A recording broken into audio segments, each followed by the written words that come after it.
السلام علیکم ورحمۃ اللہ وبرکاتہ۔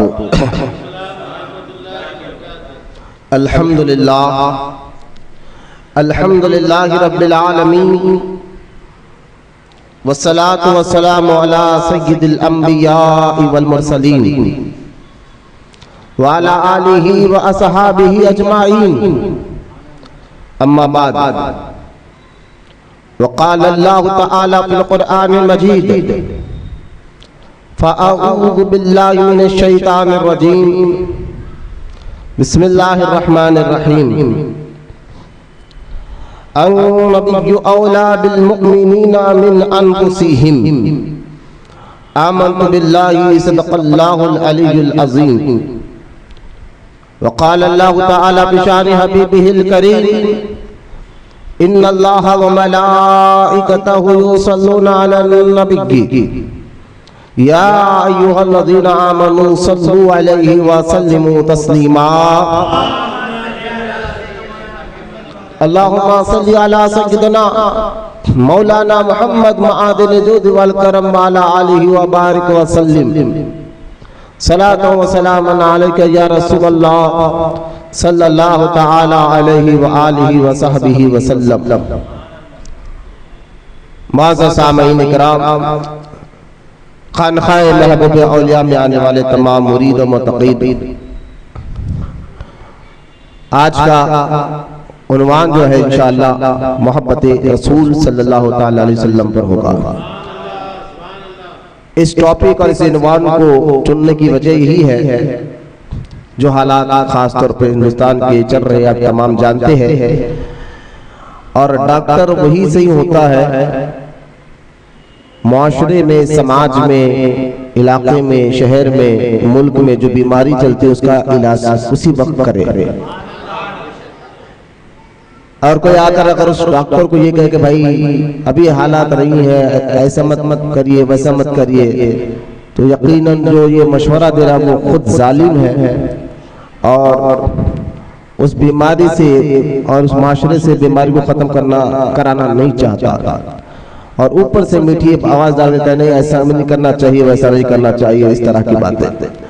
تو یہ مثال دے کر میں نے سمجھا کہ علماء کا کام ہی ہوتا ہے کہ حالات معاشرے پر نظر رکھیں، اور پھر جیسے معاشرے میں کوئی ایسی بدعقیدگی اور رحمت کونین صلی اللہ تعالی علیہ وسلم کے مطابق کچھ باتیں پھیلایا جائے، تو لازم اور ضروری ہوتا ہے کہ پھر اس موضوع کو سامنے رکھ کر پھر اس کا علاج کیا جائے، چھوڑ کے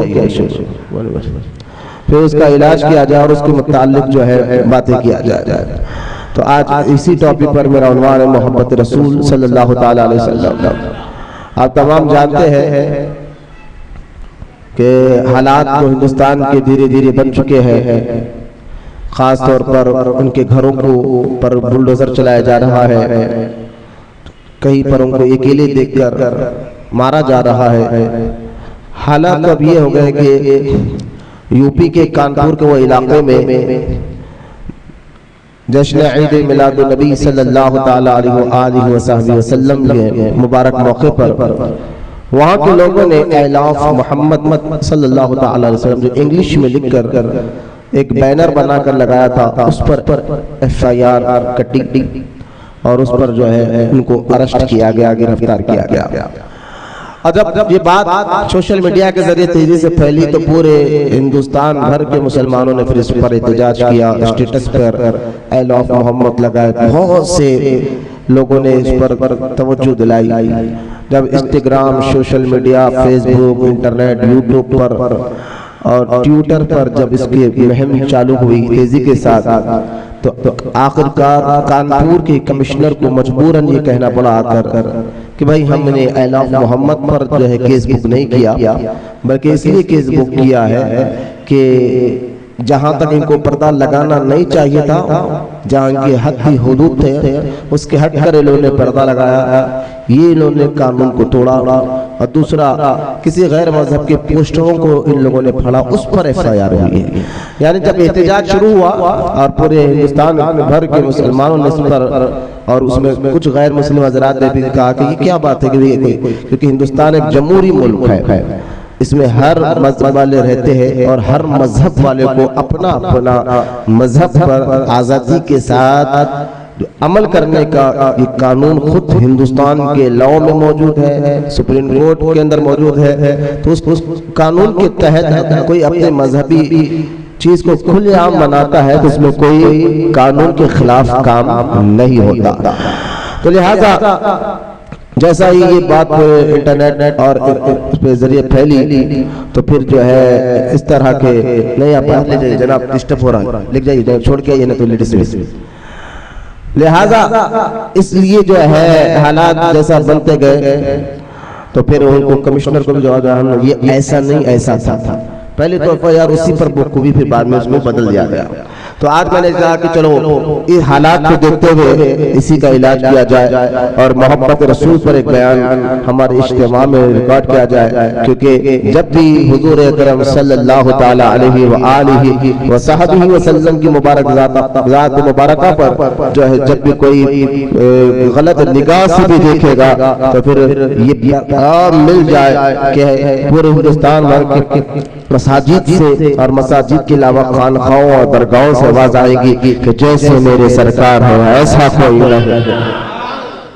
لہذا یہ اس لیے میں نے آج کا یہ ٹاپک رکھا اور قرآن پاک کی ایک مشہور اور معروف آیت جو 21ویں پارہ سورہ احزاب کی ہے، جس میں اللہ تعالیٰ نے ارشاد فرمایا النبی اولا بالمؤمنین، اور یہ نبی مسلمانوں کے جان سے بھی زیادہ مالک ہے، یعنی جان سے بھی زیادہ قریب ہے یا جان سے بھی زیادہ مالک ہے، جان کے بھی مالک ہے۔ یہ آیت مبارکہ میں بتا دیا گیا کہ اہل ایمان کی جان سے بھی زیادہ قریب حضور کی ذات مبارکہ ہے صلی اللہ تعالی علیہ وسلم۔ تو آئیے محبت رسول کیا صرف اعلان محمد صلی اللہ تعالی علیہ وسلم ووٹ لگانے سے کافی ہوگا؟ تو محبت کے بھی کچھ اپنی پہچان ہوتی ہے، محبت کے بھی کچھ اپنی علامات ہوتی ہے، محبت کے کچھ اپنے طریقے بھی ہوتے ہیں۔ تو آئیے میں محبت پر ایک بات کر محبت کہتے کس کو ہے، اس کا مطلب اور مقصد کیا ہے، پھر اس کی علامات کیا ہے، اور پریکٹیکل طور پر پھر جن لوگوں نے حقیقی محبت اللہ اس کے رسول سے کی ہے پھر میدان میں ان کا حال کیسا رہا، ہر جگہ ان کا حال کیسا رہا، وہ باتیں انشاءاللہ آج کی خانقاہ سے آپ کو سمجھنا ہے۔ اللہ مجھے حق کہنے اور آپ کو حق سمجھنے کی توفیق عطا فرمائے۔ پہلے آپ یاد رکھیں کہ انسان کے عادت اور فطرت دنیا بھر میں جب انسان میں کہوں گا تو ہر انسان کی بات ہے، چاہے وہ کافر ہو، چاہے وہ یہودی ہو، نصرانی ہو، مومن ہو، کوئی بھی ہو، فطرت جو ہے انسان کے اندر قدرت کے طور پر جو ہے ڈالی جاتی ہے۔ فطرت کہتے ہیں عادت کو، مزاج کو، جیسا کہ آپ کھانا کھانا یہ انسان کی فطرت ہے۔ تو فطرت عادت کو کہتے ہیں، فطرت مزاج کو کہتے ہیں۔ فطرت جو ہے عادت اور مزاج کو کہا جاتا ہے، جیسے کہ پانی پینا یہ فطرت ہے، کھانا کھانا یہ فطرت ہے۔ تو یہ تو ہر کوئی کھاتا ہے، پیتا ہے۔ تو اسی طرح اللہ تعالیٰ کی جانب سے، قدرت کی جانب سے ہر انسان کی فطرت میں کچھ ایسی عادتیں رکھی ہیں، ان عادتوں میں انسان برابر ہے، جیسے کھانا پینا، چلنا اٹھنا بیٹھنا، اس میں ہر کوئی چاہے اپنا ہو پرا، ہر کوئی اسی سے چلتے ہم جیسا چلتے ہیں۔ تو انہی فطرت پر میں ایک بات یہ بتانا چاہتا ہوں کہ اللہ تعالیٰ کی جانب سے، قدرت کی جانب سے جو ہے انسان کی فطرت میں اللہ تعالیٰ نے 4 چیزوں کی محبت ہر کی فطرت میں رکھی ہے۔ 4 چیز ایسے ہیں جس کی محبت فطری طور پر ہر انسان کے مزاج میں سمجھیے، عادت میں سمجھیے، وہ 4 قسم کی محبت ہے، 4 چیزوں سے محبت ہے، وہ اس کے اندر رکھی گئی ہے۔ آپ کہیں وہ 4 چیز کیا ہے جو ہر انسان کی فطرت میں ہے، چاہے مسلمان ہو یا غیر مسلمان ہو، یہودی ہو یا عیسائی، ہر ایک کے اندر وہ محبت وہ 4 قسم کی ہر انسان کی مزاج کے اندر اور اس کی عادت کے اندر رکھی گئی ہے۔ بولے وہ کیا ہے؟ پہلی وطن سے محبت۔ وطن کی محبت آپ دیکھ لیں، میرا جو بھی ہے نا ان کو اٹھا کے وہاں پیچھے چلے جاؤ، پورا لوگ وہاں سروں بھی بات کرتے ہیں، یہاں تک اندر آواز آ رہی ہے، ادھر پیچھے آگے چلے جاؤ۔ لہذا وطن کی محبت جو آپ دیکھ لیں، چاہے مسلمان ہو غیر مسلمان، یہودی ہو یا عیسائی، ہر ایک اپنے وطن سے محبت ہوتی ہے۔ ایک فطری طور پر محبت انسان کے دل میں وطن سے، جس ملک میں جس علاقے میں رہتا ہے، اس کو اپنے ملک اپنے علاقے سے محبت ہو جاتی ہے۔ اور دوسری بات جو ہے وہ ہے مال سے محبت۔ یہ فطری انسان کا تقاضا مزاج ہے کہ وہ دولت سے محبت کرتا ہے، مزاج ہے اس کے اندر۔ تو لہٰذا ایک وطن کی محبت، دوسرا مال کی محبت، دولت پیسہ، اور تیسرا ہے اپنے اولاد کی محبت۔ اولاد، ماں باپ بھی آگئے اس میں، اولاد بھی آگئے، اولاد کی محبت۔ اور چوتھا ہے اپنے خود کی جان سے محبت، اپنے خود سے جان سے بھی وہ بڑی محبت کرتا ہے۔ تو یہ چار چیزیں ہیں، ہر انسانی فطرت میں ان چار چیزوں کی محبت رکھی گئی ہے۔ پہلے سمجھیے محبت کا فلسفہ، گہرائی کو سمجھے میں کہنا کیا چاہتا ہوں، پھر محبت کس کو کہتے ہیں، پھر آپ کو حضور پاک صلی اللہ تعالی علیہ وسلم کی ذات مبارکہ سمجھ میں آ جائے گی۔ لہٰذا یہ چار قسم کی جو محبت بتایا میں ہر انسان کے دل میں موجود ہے۔ مزاج فطرتاً یہ پیدا، ایسا نہیں کہ اس کو اندر جو ہے پیدا ہونے کے بعد کچھ جو ہے بڑے ہونے کے بعد پھر یہ ان محبت کو یہ حاصل کرتا نہیں، خود بخود اس کی مزاج میں محبت رکھی گئی ہے، اس کی فطرت میں، اس کی عادت میں اس قسم کی محبت رکھی گئی ہے۔ اب غور فرمائیے، لیکن ان چاروں محبت میں بھی کچھ تھوڑا سا اختلاف بھی، ان چار قسم کی محبت میں تھوڑا سا الگ الگ ڈیفرنس بھی ہے، الگ الگ اختلاف بھی ہے۔ وہ کیسا کہ دیکھیں، کبھی بندہ جو ہے ان چار قسم کی وطن، مال، اولاد اور خود کی جان، کبھی بندہ کسی چیز کے لیے کسی چیز کو قربان کر دیتا ہے۔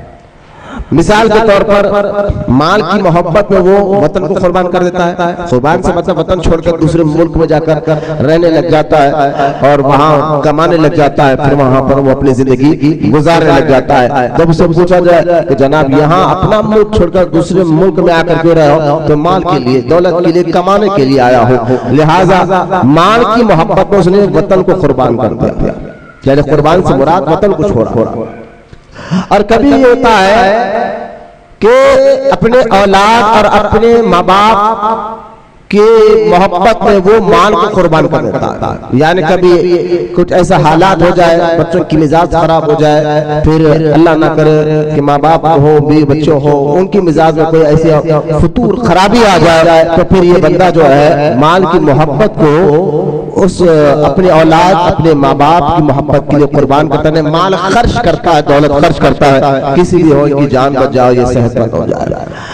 اور کبھی یہ ایسا ہوتا ہے کہ اپنی جان بچانے کے لیے پھر وہ کسی کو نہیں دیکھتا، اپنے خود کی جان بچانے کے لیے نہ وہ اولاد کو دیکھتا ہے، نہ بچوں کو دیکھتا ہے، نہ مال، بس اپنی جان بچ جائے، وہ کچھ ایسا حادثہ ہو جائے تو اپنی جان بچانے کے لیے جب دیکھیں کہ اپنی خود کی بھی جان خطرے میں، تو وہ سب کو چھوڑ کر وہ اپنی جان بچانے میں لگ جاتا ہے۔ تو پتہ کیا چلا کہ چار محبت ہر انسان کی فطرت میں ہے، مزاج میں، عادت میں ہے، اور ان چاروں محبت میں وہ کسی ایک محبت کی خاطر جو ہے کسی ایک پر قربان کر دیتا ہے۔ وطن کی محبت کو مال کی محبت میں قربان کر دیتا ہے، مال کو اولاد کی محبت میں قربان کر دیتا ہے، اور اولاد کو اپنی جان بچانے کے لیے وہ یہ بھی نہیں دیکھتا کہ اولاد ہے، وہ جان بچانے کو پہلے وہ اس پر ضروری سمجھتا ہے۔ یہ تو ہر انسان کی فطرت میں ہے جو میں مثال دے کر سمجھایا ہوں، لیکن اللہ تعالیٰ نے اہل ایمان کو ان چار محبت کے علاوہ، یعنی وطن، مال، اولاد اور خود کی جان کے علاوہ ایک اور محبت عطا فرمائی ہے، وہ ہے اس کی ایمان۔ وہ کیا ہے؟ اس کا ایمان۔ اب ایمان کی جب بات آ جائے تو مسلمان نہ وطن دیکھتا ہے، مسلمان نہ اولاد، مال دیکھتا ہے، مسلمان نہ اولاد دیکھتا ہے، مسلمان نہ اپنی جان کو دیکھتا ہے، بس اپنا ایمان بچانے کے لیے ان چار فطری محبت کو وہ قربان کرنے کے لیے تیار ہو جاتا ہے۔ تو پتہ کیا چلا، یہ پانچ چیز جو ایمان ہے اللہ نے خصوصی طور پر اہل ایمان کو عطا فرمایا ہے، اور ایمان کی محبت کے لیے، ایمان کی محبت کے لیے وطن، مال، جان، اولاد سب کچھ قربان کر دیتا ہے ایمان کے لیے۔ تو ایمان کیا چیز ہے؟ ایمان مصطفیٰ کریم کو جاننے اور ماننے کا نام ایمان ہے۔ ایمان کی جان حضور علیہ السلام کی ذات مبارکہ ہے. آپ کہیں گے کیا آپ کہہ رہے ہیں ایمان کی جان؟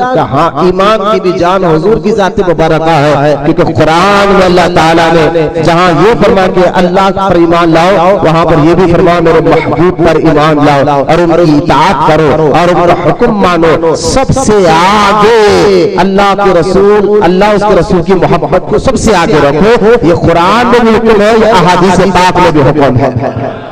ایمان حضور کو جاننے اور ماننے کا نام ہے، حضور کی محبت کا نام ہے. اور اس لیے اللہ کے رسول صلی اللہ تعالی علیہ وسلم جو صحیح بخاری اور مسلم میں متفق علیہ حدیث ہے، حضور اکرم صلی اللہ تعالی علیہ وسلم نے ارشاد فرمایا کہ اس وقت تک تمہارا ایمان مکمل اور کامل نہیں ہو سکتا جب تک تم مجھے اپنے مال سے زیادہ، اولاد سے زیادہ، اپنے بیوی بچوں سے زیادہ، بلکہ اپنی جان سے بھی زیادہ مجھے محبوب نہ کر لو. اس لیے دیکھیں ایمان یعنی مال سے زیادہ، اولاد سے زیادہ، خود کی جان سے بھی زیادہ سرکار فرمایا مجھ سے محبت کرو. اب اس کا مطلب یہ نہیں ہے کہ آپ اپنے ماں باپ سے محبت نہ کریں، اس کا مطلب یہ نہیں ہے کہ آپ اپنے بیوی بچوں سے محبت نہ کریں، اس کا مطلب یہ بھی نہیں ہے کہ آپ رزق حلال کمائی سے محبت نہ کریں، بلکہ مطلب یہ ہے کہ کرو. اولاد سے بھی محبت کرنا یہ اللہ کا حکم ہے، بچوں سے بھی محبت کرنا یہ اللہ کا حکم ہے، ماں باپ سے بھی محبت کرنا یہ اللہ کا حکم ہے، اس کے حلال سے بھی محبت کرنا، اس کے لیے کمانے مشقت کرنا یہ بھی اللہ کا حکم ہے. سرکار علیہ السلام کا فرمان کا مطلب یہ نہیں ہے کہ ان سے محبت مت کرو ان سے محبت، لیکن سب سے آگے حضور کی محبت کو رکھا کرو. سب سے آگے اللہ تعالیٰ کے رسول صلی اللہ تعالیٰ علیہ وآلہ وصحبہ وسلم کی محبت کو رکھنا یہ ایمان کی جان ہے. اس لیے اعلیٰ حضرت امام احمد رضا خان رحمت اللہ تعالیٰ علیہ نے کیا خوب فرمایا، اللہ کی سرتابہ قدم شان ہے یہ، انسان نہیں انسان وہ انسان ہے یہ. قرآن تو ایمان بتاتا ہے انہیں، ایمان یہ کہتا ہے میری جان ہے یہ. ایمان یہ کہتا ہے میری جان ہے یہ. تو اب پتا چلا کہ سب سے زیادہ اہل ایمان حضور سے محبت کرتا ہے، کرنا بھی چاہیے، یہ اللہ اس کے رسول کے حکم کے مطابق ہے. اب یہاں پر میں نے فطرت بتا دی، مزاج بتا دی، اور سب سے آگے اہل ایمان کس کو محبت کرتے ہیں اور کرنا بھی چاہیے کہ اس کا حکم ہے. میں نے آپ کے سامنے قرآن کی ایک آیت بھی پڑھی ہے اور ایک احادیث بھی پڑھی ہے، تو پتا چلا کہ حضور صلی اللہ تعالی علیہ وآلہ وصحبہ وسلم سے محبت کرنا ایسا ہی لازم اور ضروری فرض ہے جیسا مسلمانوں پر 5 ٹائم کی نمازیں فرض ہے، بلکہ اس سے بھی زیادہ فرض حضور کی محبت ہے. ہاں حضور کی محبت نمازوں سے بھی زیادہ ہے.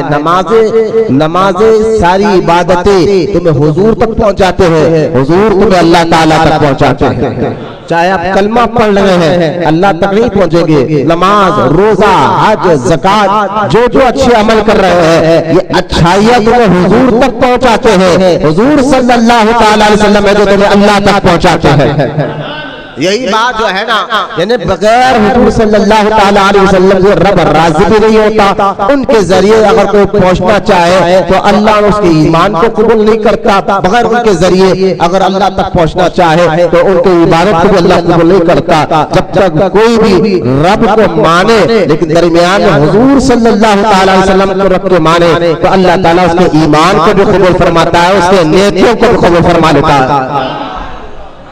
یہی بات ہر عالم نے سمجھائی کہ حضور اللہ تک پہنچنے کا ذریعہ ہے. یہی بات ہر مولوی نے سمجھائی، حضور اللہ تک پہنچنے کا ذریعہ ہے، نماز نہیں. ذرا غور سے سمجھیں، کلمہ پڑھ لینے کی بندہ اللہ تک نہیں پہنچ جاتا، یعنی اللہ تک پہنچنے کا مطلب اللہ راضی نہیں ہو جاتا. اگر یہ مان لیا جائے کہ صرف لا الہ الا اللہ محمد رسول اللہ پڑھتے ہی اللہ راضی ہو جاتا ہے تو میں کہوں گا پھر منافقین کے لیے اللہ راضی کیوں نہیں ہوا. 28واں پارہ سورہ منافقون کی پہلی آیت دیکھیں، اللہ تعالیٰ نے منافقوں کے بارے میں کہا کہ حبیب میں گواہی دیتا ہوں یہ کلمہ پڑھنے والا مسلمان نہیں. اب مجھے بتائیے کلمہ تو پڑھ رہا تھا، اللہ کہتا نہیں میں اس کی ایمان کو قبول نہیں کرتا، کلمے کو قبول نہیں کرتا. نماز بھی پڑھ رہا تھا، اللہ کہتا نا میں ان کی نماز کو بھی قبول نہیں کرتا، ان کے روزوں کو بھی قبول نہیں کرتا. اس کی وجہ کیا تھی کہ جب کلمہ پڑھ رہا ہے، نماز پڑھ رہا ہے، روزہ رکھ رہا ہے، زکوٰۃ دے رہا ہے، تو پھر بھی اللہ کہتا نا ان کی ایمان اللہ کی بارگاہ میں قبول نہیں ہے. تو وجہ کیا تھی؟ وجہ یہی تھی کہ ظاہراً تو کلمہ پڑھ رہے تھے، نماز پڑھ رہے تھے، عبادت اللہ تعالیٰ کی کر رہے تھے، لیکن ان کے دل میں بغض رسول تھا. وہ اللہ کے رسول صلی اللہ تعالیٰ علیہ وآلہ وصحبہ وسلم سے بغض رکھتے تھے، دشمنی رکھتے تھے، اس لیے اللہ تعالیٰ نے ان کے کلمہ کو قبول کیا، ان کی عبادت کو قبول فرمایا ہے. تو حضور ذریعہ ہے اللہ تک پہنچنے کا. یہ ساری اچھائیاں جو آپ نیک کام کر رہے ہیں، نماز پڑھ رہے ہیں، روزہ رکھ رہے ہیں، یہ سارے نیکیاں کرتے کرتے اب حضور کے قریب ہو جاتے ہیں. حضور تمہیں اللہ کے قریب کرتے ہیں. لہذا حضور کے ذریعے نہ رب کی معرفت قبول ہے، حضور کے واسطے ذریعے نہ اللہ تعالیٰ کے. ہاں ایک بات ضرور یاد رکھیں، اگر آج کے دور میں کہیں پر کوئی آئلینڈ ہے، اور جیسا کہ بہت سی دنیا پھیل رہی ہے، کوئی آئلینڈ ہے اور اس آئلینڈ پر کچھ ایسے لوگ رہتے ہیں نہ ان کو مذہب کے بارے میں معلوم ہے، نہ ان کو کسی چیز کے معلوم ہے، خدا کے بارے میں. تو ایسے آئلینڈ میں رہنے والے کیا کرتے ہیں، جہاں تک دین پہنچا ہی نہیں، جہاں تک اسلام تک پہنچا ہی نہیں، پھر آپ کہہ رہے ہیں بغیر حضور کے وہ اللہ راضی نہیں ہوتا. پھر ایسے لوگوں کا کیا ہوگا جو آج بھی آئلینڈ میں جنگلوں میں زندگی گزارتے ہیں؟ ان کے لیے کیا حکم شریعت ہے؟ تو ان کے لیے حکم یہی ہے کہ وہ اپنی عقل سے سمجھے اس بات کو کہ آسمان بغیر پلر کے کھڑا ہوا ہے، چاند سورج کو دیکھ کر خدا کی معرفت حاصل کرے. وہ مومن نہیں مواحد ہو سکتا ہے. اگر مومن ہونا ہے، عقل سے صرف خدا کو جان لیا تو وہ مواحد ہے، ورنہ پھر وہ جھاڑ پہاڑ کی بات کر جائے تو پھر وہ مشرک ہو رہے گا. لہٰذا اس کو بھی آئلینڈ پر رہنے والے کو لازم ہے اپنی عقل سے اللہ تعالیٰ کی معرفت حاصل کرے. جو چاند سورج تارے قدرت کے کئی ایسے ذریعے ہیں جو اللہ تعالیٰ کی پہچان تمہیں عقل بھی بتا دیتی ہے، لیکن اگر کوئی اپنی عقل سے اللہ کو پہچان نہیں لے وہ مواحد ہو جاتا ہے، مومن نہیں ہو سکتا. لہذا مومن بننے کے لیے اپنی عقل نہیں مصطفیٰ کا دامن ہاتھ میں پکڑنا ہوگا. مصطفیٰ جان رحمت اللہ تک پہنچاتے ہیں. اس لیے قرآن کیا کہتا ہے؟ جاؤ کا حبیب جو تیرے پاس آیا میں اس سے راضی ہو گیا. سورہ آل عمران میں کیا اللہ تعالیٰ فرماتا ہے؟ جاؤ حبیب جو تیرے پر بس آئے، یعنی جو اپنی جان پر ظلم کر لے تو تیرے پاس آئے اور تیرے پاس آ کر دعا کرے واللہ غفور رحیم. اللہ تعالیٰ کو معاف فرمانے والا اور رحم فرمانے والا وہ لوگ پائے گئے. تو میں یہ بات بتانا چاہ رہا ہوں کہ نبی کے ذریعے اللہ کی معرفت قبول ہوتی ہے، اللہ کی پہچان قبول ہوتی ہے. اور کلمہ پڑھے حضور کے بارے میں غیر غلط بات کرنے سے آج کے دور کے بدعقیدہ وہابی ہے، اس لیے ان کا ایمان اللہ کی بارگاہ میں قبول نہیں. جو حضور کا ادب احترام تعظیم اور محبت دل میں رس بس کر کرے اور محبت رسول میں ڈوب کر کلمہ پڑھتا ہے، نماز پڑھتا ہے، عبادت کرتا ہے، اللہ ایسے لوگوں کی عبادت کو قبول بھی فرماتا ہے، ان سے راضی بھی ہو جاتا ہے. اس لیے حال مولوی یہی بات کہتے ہیں کہ حضور اللہ کی معرفت کا ذریعہ ہے. معرفت کہتے ہیں پہچان کو. تو لہٰذا اگر آپ دیکھیں ہر خانقاہ سے ہی جواب ملتا تھا پہلے. پیر منزل نہیں ہوتا، رسول منزل ہوتے ہیں. پیر رہنما ہے جو تمہیں منزل تک پہنچاتا ہے، رسول تمہیں رب تک پہنچاتے ہیں. تو اصل پیر بھی ایک رہنما ہے. لہذا خواجہ گان کی ایک بات مجھے یاد آ گئی، خواجہ بندہ نواز کے سدراز بلند پرواز رحمت اللہ تعالیٰ علیہ کی میرا یہ دعویٰ کہ حضور اللہ تک پہنچاتے ہیں. میں خواجہ بندہ نواز کے سدراز رحمت اللہ تعالیٰ علیہ کے قرآن کی ایک آیت پاک کی تفسیر سے میں یہ بات ثابت کروں گا. یہی بندہ نواز نے کہہ دیا جو اعلیٰ حضرت عشق کی بولی میں وہ سمجھا کر گئے کہ انہیں جانا انہیں مانا نہ رکھا خیر کے کام للہ الحمد میں دنیا سے مسلمان گیا. یہی بات بندہ نواز نے بھی سمجھائی تھی. خواجہ بندہ نواز کی بڑی مشہور اور معروف جو ہے تفسیر کی، قرآن کی تفسیر کی، اور وہ جو ہے تفسیر بندہ نواز موجود ہے. خواجہ بندہ نواز کی قرآن کی اس تفسیر کو ہر کوئی نہیں پڑھ سکتا، عام آدمی تو چھوڑے عام عالم بھی نہیں پڑھ سکتا. اس کے لیے شیخ کا ہونا، استاد کا ہونا ضروری ہے، کیونکہ باتیں بندہ نواز نے ایسی لکھی ہے قرآن کی تفسیر میں. کیونکہ قرآن کی ایک آیت کا ظاہر معنی ہوتا ہے، ایک باطن معنی ہوتا ہے. اولیاء اللہ کی نظر ظاہر کے ساتھ ساتھ قرآن کے باطن کے معنی بھی ہوتے ہیں. اس کی ایک مثال بندہ نواز کیا کہتے ہیں دیکھیں آپ. خواجہ بندہ نواز کے سدراس رحمۃ اللہ تعالیٰ علیہ اپنی تفسیر بسم اللہ الرحمن الرحیم قرآن کی، اب دیکھیں بسم اللہ الرحمن الرحیم کا ہر کوئی ترجمہ آپ نے بھی سنا، بچہ بھی یاد کرتا ہے. اس کا معنی ہے اللہ کے نام سے شروع کرتا ہو جو بڑا ہی رحمان اور رحیم ہے. ٹھیک ہے، لہذا یہ اس کا ترجمہ ہے، یہ اس کو آسان لفظ سے ہر کوئی بندہ سمجھ جا سکتا ہے. بسم اللہ کا معنی مفہوم و ترجمہ کہ بھئی اس کا معنی یہی ہے. لیکن آئیے اولیاء اللہ کی نظر سے خواجہ بندہ نواز نے اس معنی کو کس انداز میں سمجھا جاتا ہے. ارے بھئی بات تو سمجھ میں آ گئی. بسم اللہ شریف کا معنی اللہ کے نام سے شروع کرتا ہوں جو بڑا ہی رحمان اور رحیم ہے. لیکن بندہ نواز اولیاء کرام کی نظر دیکھیں اور اس میں حضور کی عظمت بھی دیکھیں. اسی بسم اللہ الرحمن الرحیم میں خواجہ بندہ نواز نے حضور کی شان و عظمت کو سمجھایا. اس لیے کہتا ہوں نا کہ یا تو شیخ کے ہو جاؤ یا عالم کے ساتھ رہ کر سنو. لہذا خواجہ بندہ نواز کے سدراس رحمۃ اللہ تعالیٰ علیہ فرماتے کہ صاحبو سنو، اس آیت پاک میں یعنی بسم اللہ شریف میں اللہ تعالیٰ نے جو پہلا لفظ استعمال کیا با سین میم بسم اللہ. ٹھیک ہے، الف با تا سے اس تو آپ جانتے ہیں نا. تو پہلے ڈائریکٹ خواجہ بندہ نواز فرماتے ہیں یہ نہیں ہے کہ اللہ کے نام سے شروع، نہیں، بسم اللہ آیا ہے. پہلے اللہ کا نام نہیں آیا، پہلے با آیا ہے، سین آیا ہے، پھر میم آیا ہے، بسم اللہ، پھر اس کے بعد اللہ. اب یہ جو بندہ نواز سمجھا رہے ہیں آپ کہیں گے حضرت اس میں بندہ نواز نے حضور کی عظمت سمجھائی. میں نے ہاں سمجھائی. بولے وہ کیسا؟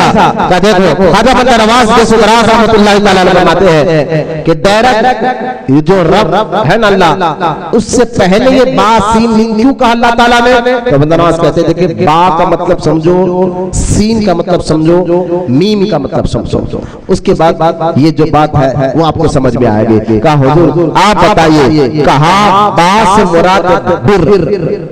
بندہ نواز کہہ رہے ہیں با سے مراد بر، عربی میں بر کا مطلب ہوتا ہے بلندی والا. با سے مراد بر کا مطلب کیا ہوتا ہے عربی میں؟ بر بلندی والے کو کہتے ہیں. تو اب بندہ نواز کہتے ہیں بلندی والا، با سے مراد بلندی والا. پھر دوسرا لفظ کیا آیا؟ سین. اب سین کا مطلب خواجہ بندہ نواز کہتے ہیں سین کا مطلب کون ہے؟ کہ ثنائی. سین سے مراد ثنائی. ثنا کہتے ہیں تعریف. ثنا کا مطلب کیا ہوتا ہے؟ تعریف. تو لہذا وہ بلندی والا جس کی تعریف ہوتی ہے. بندہ نواز کہتے ہیں با سے مراد بلندی والا، سین سے مراد جس کی تعریف ہوتی ہے. پھر کہا بندہ نواز سے کیا لفظ ہے؟ کہا میم ہے. کہا میم سے مطلب مملوکیت. سارا مملوک سارا ملک پوری دنیا کو وہ مالک. با سے مراد بلندی والا، سین سے مراد جس کی تعریف کی گئی ہے کی جا رہی ہے وہ کون ہے؟ مملوکیت. سارے ملک کا وہ مالک ہے، سارے دنیا کا وہ مالک ہے. اب دیکھیں بندہ نواز کہتے ہیں تینوں معنی سمجھ میں آ گئے. با کیوں کہا، سین کیوں کہا، میم کیوں کہا. اب ہم نے کہا حضور بلندی والا اور تعریف والا، مملوکیت کی بادشاہت والا یہ ہے کون؟ تو اب بندہ نواز کہتے ہیں وہ کون ہے؟ کہ یہ اس میں ذات نے اپنا رب نے اپنا نام لیا اللہ، کہ وہ کون ہے؟ کہ وہ اللہ ہے. کیونکہ لفظ اللہ بعد میں شروع ہوا آخری میں با سین میم اللہ. اللہ یعنی یہ اس میں ذات ہے. اللہ کا ذات دیکھیں بھائی کوئی چیز کا نام ہوتا ہے تو اس کی ذات ہوتی ہے. جیسا کہ ایک عالم دین کے پاس آ کر ایک صاحب نے کہا کہ بھائی آسمان وغیرہ کچھ نہیں ہے، سب بنا جو ہے نا یہ صرف ایک دھواں ہے بلو کلر کا. اب وہ عالم صاحب نے دیکھا وہ جنٹلمین آدمی تھے، پڑھے لکھے آدمی تھے، کہہ رہے ہیں صرف ایک بلو کلر کا دھواں ہے نہ جو ہے اس کا کوئی آسمان وغیرہ کچھ نہیں ہے. تو ان کو سمجھانے کے لیے قرآن حدیث کی نہیں بلکہ ان کو یہ سمجھایا کہ ٹھیک ہے آپ آسمان کے وجود کا انکار کر رہے ہیں، آپ ذرا یہ بتائیے آپ کے کتنے بیٹے ہیں؟ کہا ایک بیٹا ہے مولانا، اس کا نام عبداللہ ہے. اچھا عبداللہ نام ہے، ٹھیک ہے. اور ایک عبد الرحمن بھی ہے شاید. کہا نہیں مولانا ابھی تو میں نے کہا نا ایک ہی بیٹا ہے. تو نہیں عبد الرحمان بھی آپ کا نام اور ایک بیٹے کا نام ہے. اب وہ تھوڑا غصے میں آ کے بولا نا میں نے کہا ایک ہی میرا بیٹا ہے اور اس کا نام عبداللہ ہے. کہا نہیں عبد الرحمان بھی ہے. کہا مولانا کہہ رہا ہوں کہ ایک بیٹا ہے, ابھی دوسرا بیٹا اگر اللہ دیں گا تو تب نام رکھوں گا. تو اب مولانا نے اچھا سمجھ گئے بات کو, جو چیز ہوتی ہے وہ اسی کا نام رکھا جاتا ہے, جو چیز ہوتی ہے اسی کا نام رکھا جاتا ہے. آپ کہہ رہے ہیں کہ آسمان وغیرہ کچھ نہیں ہے, تو اب آسمان کا نام انگلش میں کیا ہے؟ اس کا اگر آسمان کچھ ہے نا پھر نام کس چیز کا؟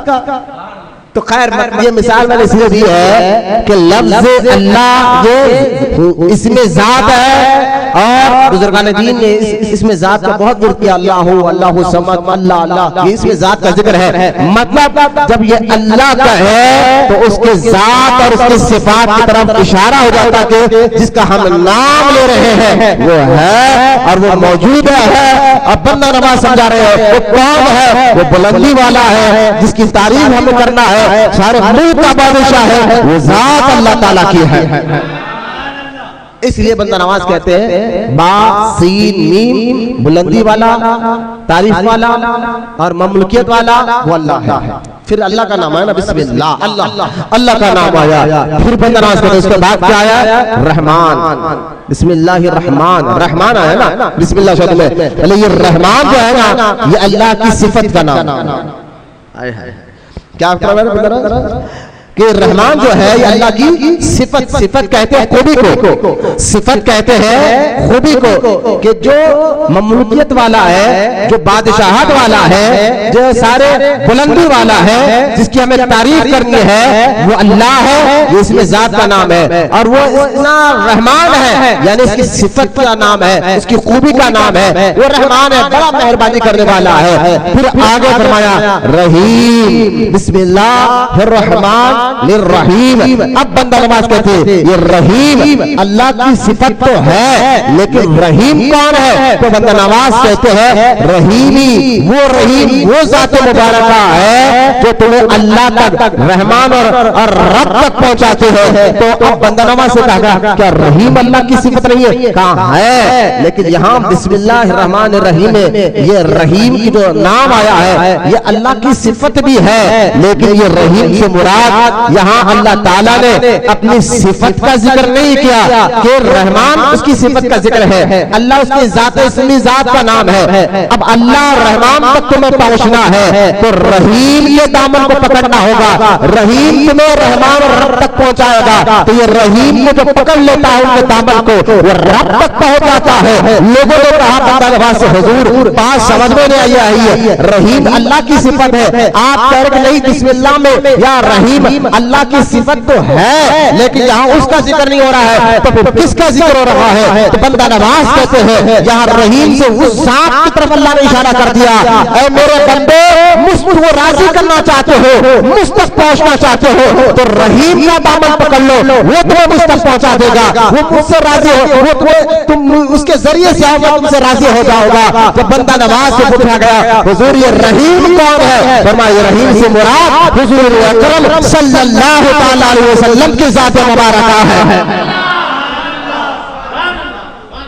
حضور اکرم صلی اللہ تعالی علیہ وسلم کی ذات مبارکہ ہے. بندہ نواز کہہ رہے ہیں, خواجہ بندہ نواز.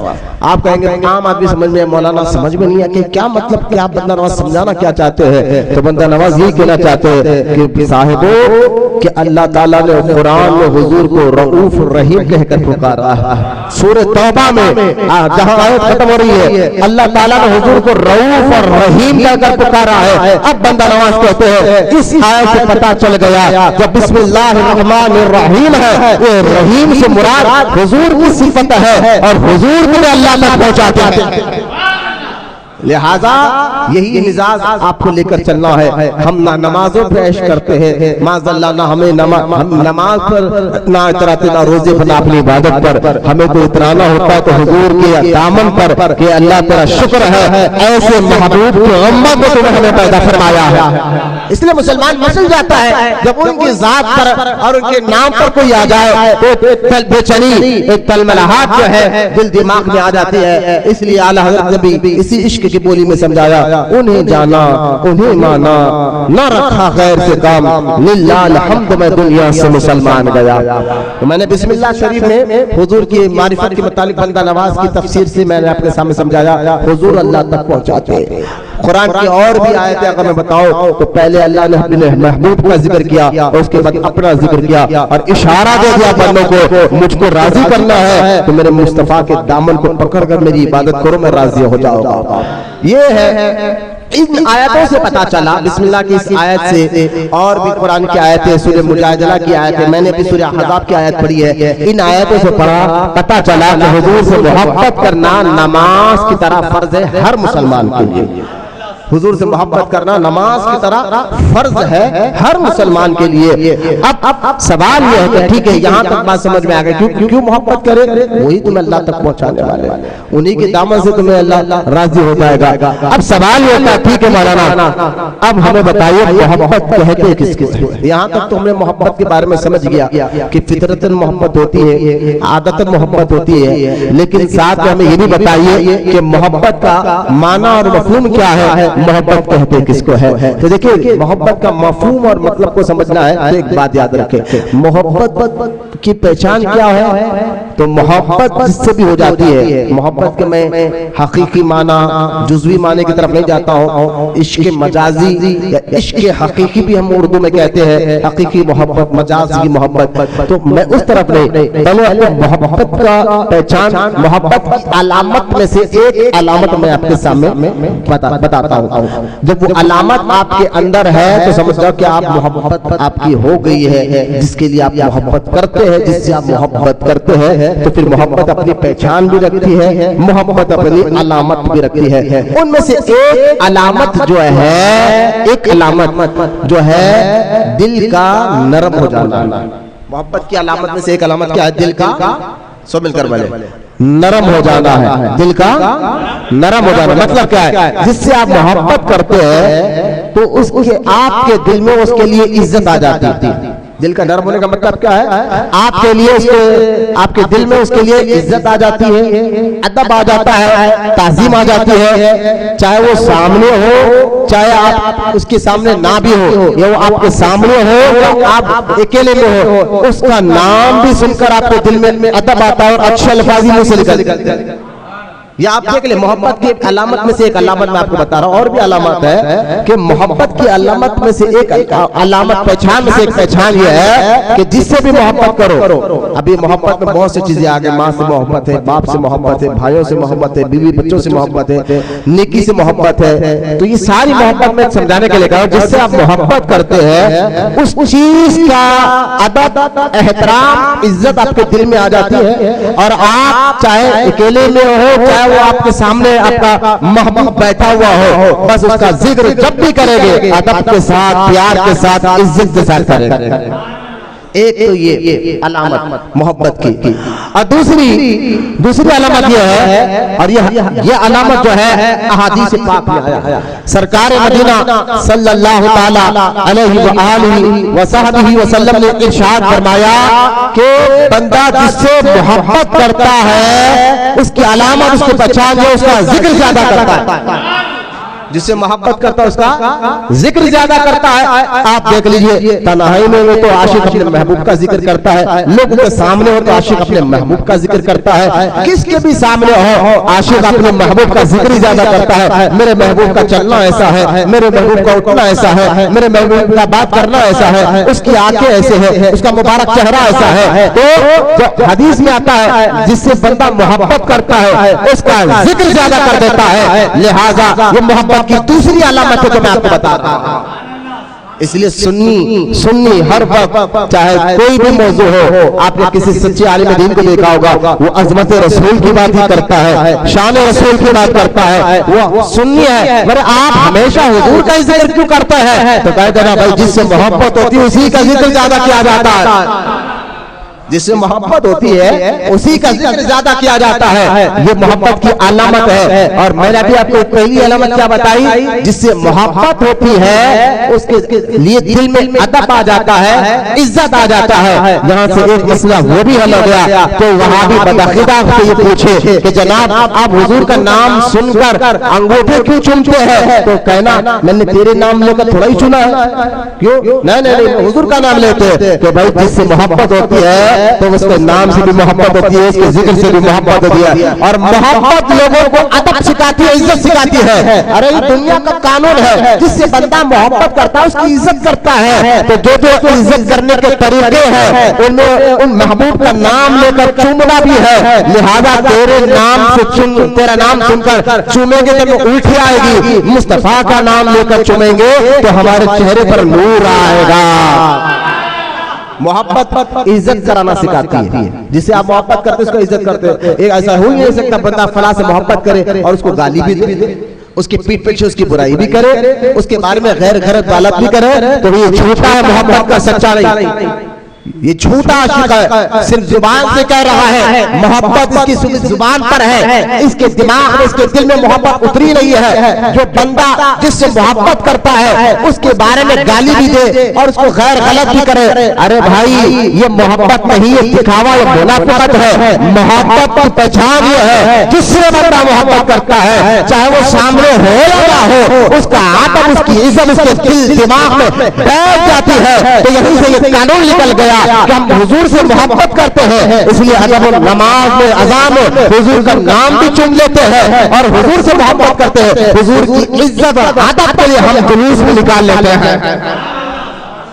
یہ جو جلوس ہے نا میلاد کا، یہ جلوس حضور کی عزت اور ادب کا اظہار کا ایک ذریعہ، حضور کی ادب کرنے کا اور اس کا اظہار کا ہمارے لیے حضور کے ہمارے دلوں میں حضور کی ادب ہے، حضور سے محبت ہے، حضور کا ہم عزت کرتے ہیں۔ اس کے پہچان کیا ہے؟ بندہ جس سے محبت کرتا ہے اس کے سامنے ہاتھ باندھ کر کرتا ہے، ادب کے ساتھ چلتا ہے، عزت کے ساتھ چلتا ہے، عزت سے نام لیتا ہے۔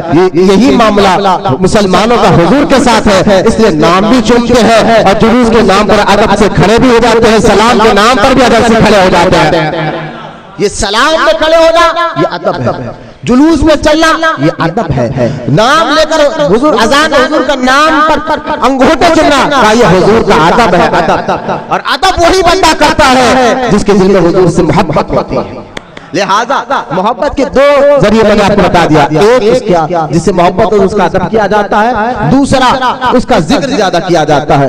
اب آئی تیسری بات یہ ہے، اگر آپ کہیں گے مولانا محبت کو حاصل کیسے کیا جاتا ہے، تو میں نے کہوں گا محبت حاصل کرنے کے سمجھنا ہے تو پہلے آپ کو دو اور چیزیں سمجھنا ہوگا۔ کہ وہ دو چیزیں کیا ہے؟ کہ میں نے کہا دیکھیں آج کا میرا ٹاپک ہی محبت رسول ہے، تو میں نے آپ کو سمجھا رہا ہوں، فطری محبت میں نے سمجھا دیا اور آپ کو میں نے یہ بھی بتا دیا کہ حضور اللہ کی معرفت کا ذریعہ ہے، اللہ کی پہچان کا ذریعہ ہے، اور میں آپ کو یہ بھی بتا دیا کہ محبت کی دو علامت، کہ ایک جس سے محبت ہوتی ہے اس کا ادب کیا جاتا ہے، اس کی عزت کی جاتی ہے، دوسری علامت اس کا ذکر زیادہ کیا جاتا ہے، اور تیسرا اگر آپ کہیں گے ٹھیک ہے مولانا محبت کو حاصل کیسے کیا جا سکتا ہے، تو میں کہوں گا دیکھیں پہلے محبت کو سمجھیے، ایک ہوتی ہے عقلی اور ایک ہوتی ہے فطری۔ محبت کی دو قسم بڑے بڑے بزرگوں نے اپنی کتابوں میں لکھی ہے، محبت کی دو قسم، ایک ہے عقلی محبت اور ایک ہے فطری محبت۔ اللہم صلی علی سیدنا مولانا محمد معاد الوجود والکرم وعلی آلہ وبارک وسلم، صلاۃ و سلام علیک یا رسول اللہ صلی اللہ تعالی علیہ وسلم۔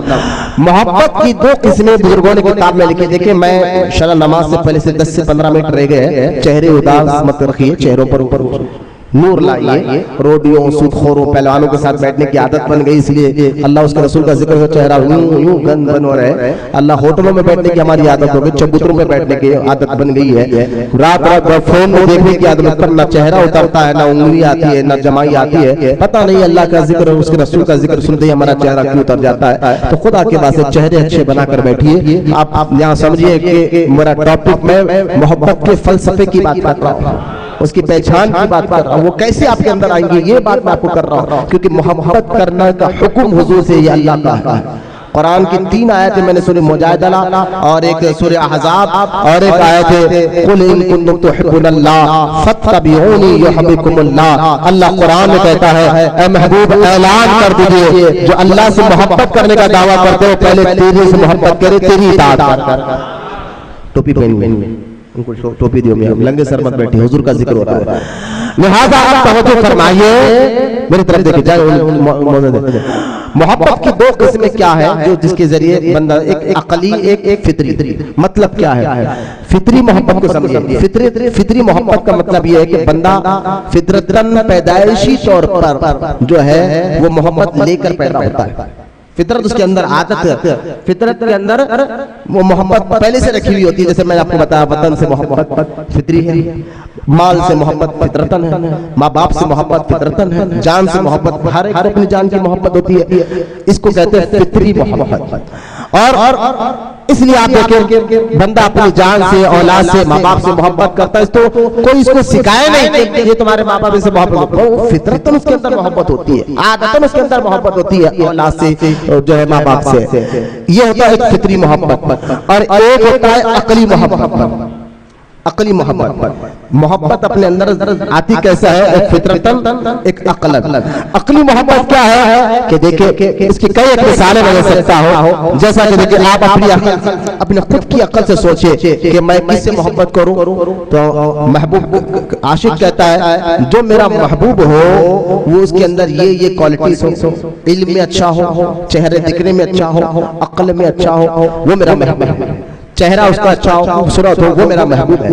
لہذا مثال کے طور اور آسان کر کے سمجھا دیتا ہوں تاکہ ہمارا ذہن پاک و صافی رہے. قرآن ذہن میں رکھ کر بات سنے، کسی اور جگہ اس مطلب کو نہ لے جائے.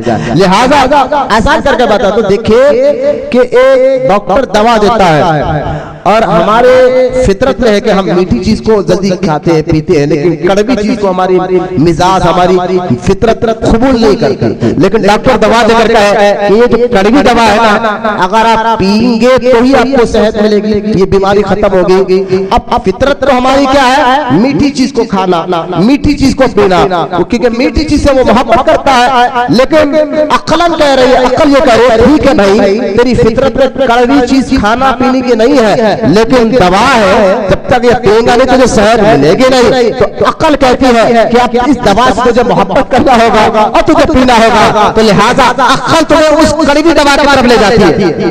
ارے فطرت نہیں مولانا ٹھیک ہے، فطرت کڑوی چیز کو قبول نہیں کرتی، لیکن عقل کہہ رہی ہے یہی کڑوی چیز میں شفا ہے، یہی کڑوی دوا میں شفا ہے. تو جب کڑوی دوا منہ کے قریب جاتی ہے تو عقل کہتی ہے پی جا، فطرت کہتی ہے مت پی. لیکن بندہ کہتا ہے فطرت کو خاموش رہے، یہ کڑوی دوا میں شفا ہے، میں عقل کی سنوں گا. تو ایک محبت عقل سے آتی ہے اور ایک فطرتاً آتی ہے. بولو یہ 2 قسم محبت کی یاد رکھے، فطرتاً محبت، عقلی محبت. یعنی عقل کہہ رہی ہے یہ پی، عقل کہہ رہی ہے اسے محبت کر، عقل کہہ رہی ہے کہ ادب کر، عقل کہہ رہی ہے کہ عزت کر، عقل کہہ رہی ہے اسے محبت کر. لہذا عقل کس سے پوچھو کیوں ادب کروں؟ ہاں بڑا عالم ہے، کیوں ادب کروں؟ ارے دیکھتا نہیں کتنا حسین و جمیل ہے، کیوں ادب کروں؟ دیکھتا نہیں اخلاق کتنے اچھے ہیں، ادائیں کتنے اچھے ہیں، کتنے پیارے ہیں. لہذا عقل جو ہے سامنے والے کے علم کو دیکھ کر محبت کرتی ہے، سامنے والے کے مال کو دیکھ کر محبت کرتی ہے، سامنے والے کے حسن کو دیکھ کر محبت کرتی ہے، سامنے والے کے جو ہے اداؤں کو دیکھ کر محبت کرتی ہے. یہ عقل کہتی ہے ہاں ان سے محبت کرنا چاہیے. اور فطرت کہتی ہے کہ دیکھ ماں باپ سے محبت کرنا تیری عادت میں ہے، اولاد سے محبت کرنا تیری مزاج میں ہے. تو محبت کی 2 قسمیں، فطری محبت اور عقلی محبت. اب بات سمجھ گئے، اب آگے بڑھتے ہیں. اب میرے آقا رحمت کونین صلی اللہ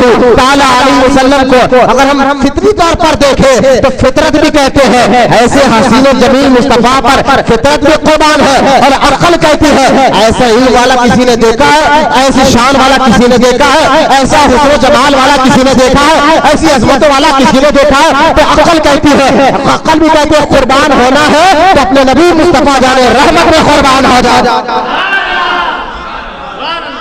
مطلب یہ ہے ایک حضور کی ذات مبارک ایسی ہے جہاں فطرت بھی قربان ہونے تیار ہے، عقل بھی قربان ہونے تیار ہے. اب ٹھیک ہے ذرا ثبوت دے دے مولانا، ہم عاشق بیٹھے لیکن سمجھانے کے لیے بیان ریکارڈ بھی ہو رہا ہے. میں نے کہا دیکھو جب فطری محبت جیسا ماں باپ کو اپنی اولاد سے ہوتی ہے، فطرت محبت ہے نا اولاد سے ہوتی ہے، لیکن قیامت کا دن ہوگا اور وہی ماں باپ کے پاس بیٹا یا بچہ جا کر کہے گا ماں ایک نیکی دے دے، بس ایک نیکی مل جائے تو میں جنت میں چلا جاؤں گا. حدیث میں آتا ہے ماں بھی کہے گی نا نا نا. یہاں بڑی بڑی باتیں فلمیں ڈراموں میں دیکھ کے لوگ سمجھتے ہیں یہی ہوگا. نا نا بھائی ایسا نہیں ہے. قیامت کے دن ہر ایک نفسی نفسی کہے گا، ہر ایک کو اپنی جان پڑی لگی ہوئی ہوگی، ہر کوئی اپنے پرائے کسی کو نہیں پہچانے گا. جس کے پاس زیادہ نیکی ہے وہ جنت میں جائے گا. تو ایک نیکی کی اہمیت جب سمجھ میں آ جائے گی، فلمیں ڈرامے یہ قصے کہانیاں نہیں جناب، حقیقی بات سمجھیے کہ ماں سے جب بیٹا ایک نیکی مانگے گا قیامت کے میدان میں، ایک نیکی دے دے ماں میں جنت میں چلا جاؤں گا. تو ماں کہے گی بیٹا دنیا میں نے تجھے نہ گھیلا یعنی نہ تجھے دھوپ میں رکھا نہ تجھے گھیلا پن میں رکھا، جب تو پیشاب کرتا تو رات رات اٹھ کر میں تیرے کپڑے بدلایا کرتے تھے. یہ ساری تکلیفیں میں نے پیٹ میں رہ کر بھی سہی، تجھے پالنے بھی سہا، لیکن یہاں قیامت ہے، یہاں صرف نیکیاں آتے ہیں. میں اپنی ایک نیکی بھی تجھے نہیں دے سکتی. اگر تجھے دے دی تو اللہ کی بارگاہ میں کیا جواب دوں گی؟ میں کیسے بخشی جاؤں گی؟ میں کیسے اللہ کی بارگاہ معاف ہوگی؟ تو ایک نیکی کے لیے بچہ ماں کے پاس جائے گا، باپ کے پاس جائے گا، رشتہ داروں کے پاس جائے گا، اسے ایک نیکی نہیں ملے گی. لیکن دیکھیے جب قیامت کے دن کو ایک نیکی کے لیے تڑپے گا، کوئی ایک نیکی دینے اس کے لیے تیار نہیں ہوگا. جو فطرتاً اس سے محبت کرتے ہیں وہ بھی انکار کر دے گئے. لیکن قیامت میں میرے آقا رحمت کونین صلی اللہ تعالی علیہ وسلم جھوم کر کہیں گے میرے امتی میرے پاس آ، میں تجھے اپنے تیرے ماں باپ سے بھی زیادہ محبت کرتا ہوں. لہذا وہ حضور کے پاس آئے گا، حضور اسے جنت میں داخل فرمائیں گے. اعلیٰ حضرت امام محمد رضا علیہ رحمت اللہ جھوم کر کہتے ہیں کہ سب سے ٹھنڈا ٹھنڈا میٹھا میٹھا پیتے ہم ہیں، پلاتے یہ ہے انا آتینا کل کوثر، ساری کثرت پاتے یہ ہے، رب ہے وہ تھی یہ ہے حاصل، رزق اس کا ہے، کھلاتے یہ ہے. ماں جب ایک لاتے کو چھوڑے، ماں جب ایک لاتے کو چھوڑے کہہ کر بلاتے یہ ہے. حضور کی محبت فطرتاً فطرتی کہتے ہیں ایسے پر قربان کو نہ ہو، ایسے پہ قربان کو نہ ہو. محبت کے فلسفے ابھی میں نے واقعہ سنائے نہیں، ٹائم قریب آ گیا. لہذا محبت کے اٹھنے بیٹھنے والوں کو آنے مت دو. محبت کے فلسفے پہ آپ غور فرمائیے کہ محبت کی گہرائی کو سمجھیے. آپ کے میں آپ کو بتا رہا تھا فطرت محبت، فطری محبت بھی آپ دیکھیں تو حضور کے پر قربان ہے. اور عقلی محبت جسے عقل کہتی ہے، اسے محبت کرنا چاہیے. تو میں کہتا ہوں چلے آپ اپنے خود کی عقل سے پوچھے محبت کس کی کرنا چاہیے؟ تو عقل کہتی ہے جو حسین و جمیل ہو. میں کہوں گا میرے حضور سے زیادہ حسین و جمیل اللہ نے کسی کو بنایا ہی نہیں. بولو نا سبحان اللہ. اگر آپ کی عقل کہتی ہے حسن والے سے محبت کرو تو آپ میرے آقا کے شمائل پر کر دیکھیں. ارے میرے آقا کے آنکھ کان زبان گال مبارک پیشانی مبارک کان مبارک، آپ تو بہت دور کی باتوں کیسے حسین و جمیل تھے، بلکہ آپ کا بغل مبارک بھی چاند سے زیادہ چمکتا تھا. جن کا بغل مبارک بھی چاند سے زیادہ روشن ہو، مصطفیٰ کریم کا چہرہ کیسا ہوگا؟ اب عقل سے پوچھے کہ کس سے محبت کرنا چاہیے؟ جو حسین و جمیل ہو. عقل کہے گی حسین و جمیل سے محبت کرو، مصطفیٰ کریم سے زیادہ کوئی حسین و جمیل نہیں ہے. پھر عقل سے پوچھو کس سے محبت کرنا چاہیے؟ عقل کہے گی علم والا ہو، اللہ کے بعد سب سے بڑے علم والے حضور کی ذات مبارک. اللہ نے ان کو علم غیب ایسا عطا فرمایا، علم حضور کے پاس. آپ پھر عقل سے بولو کس سے محبت کرنا چاہیے؟ مال و دولت والے سے محبت کرنا چاہیے. میں کہوں گا اللہ کو، اللہ تعالیٰ نے ہمارے حبیب کو، اپنے محبوب کو مختار کائنات بنا کر دنیا میں بھیجا ہے. آپ عقل سے پوچھتے جائیے کہ کس سے محبت کرو. عقل کہیں گے یہ اچھا ہو، اس کے اندر جسے ہم محبت کریں اس کے اندر یہ خوبی یہ خوبی یہ خوبی یہ خوبی یہ خوبی یہ خوبی یہ خوبی یہ سارے خوبیاں ہو، ہم اس سے محبت کریں گے. اب اعلیٰ حضرت امام احمد رضا خان علیہ رحمت رضوان کیا خوب فرماتے ہیں. اعلیٰ حضرت فرماتے ہیں اچھوں سے اچھا کہیے جسے. اعلیٰ حضرت فرماتے ہیں تم اپنی عقل سے اچھوں کو چنو. کتنے اچھوں کو؟ اچھے سے اچھے انسان کو چنو، اچھے سے اچھے لوگوں کو چنو. اعلیٰ حضرت فرماتے ہیں اچھوں سے اچھا کہیے جسے، ان اچھوں سے بھی اچھا ہمارا نبی ہے. ہاں میں یہ صرف دعوے کے ساتھ نہیں کر رہا ہوں، اگر آج گوگل پر بھی سرچ کرے کہ اس دنیا میں سب سے اچھا انسان کون ہے تو پہلا نام محمد رسول اللہ کا آتا ہے صلی اللہ تعالی علیہ وسلم، جنہوں نے اتنی اچھی بات کی ہے۔ 1450 سال ہو گئے آج تک، انشاءاللہ قیامت تک آپ جیسا انسان نہ تھا نہ ہے نہ اللہ پیدا کرے گا۔ جب آپ جیسا انسان کوئی قیامت تک پیدا ہونے والا نہیں ہے تو یہاں سے یہ بات معلوم ہو رہی ہے حضور آخری نبی ہے، کوئی دوسرا نبی آ ہی نہیں سکتا۔ اگر دوسرا نبی ہوتا حضور کے بعد بھی تو لازم تھا حضور سے اچھا وہ ہوتا، ضروری تھا حضور سے اچھا وہ ہوتا، لیکن حضور سے اچھا کوئی آنے والا ہے ہی نہیں، تو اب آخری نبی حضور ہی ہے، اور خاتم النبیین حضور ہی ہے۔ حضور سے بڑھ کر جو ہے کوئی ہے نہ ہے رہے گا، یہ مزاج صحابہ اکرام بھی سمجھ گئے تھے۔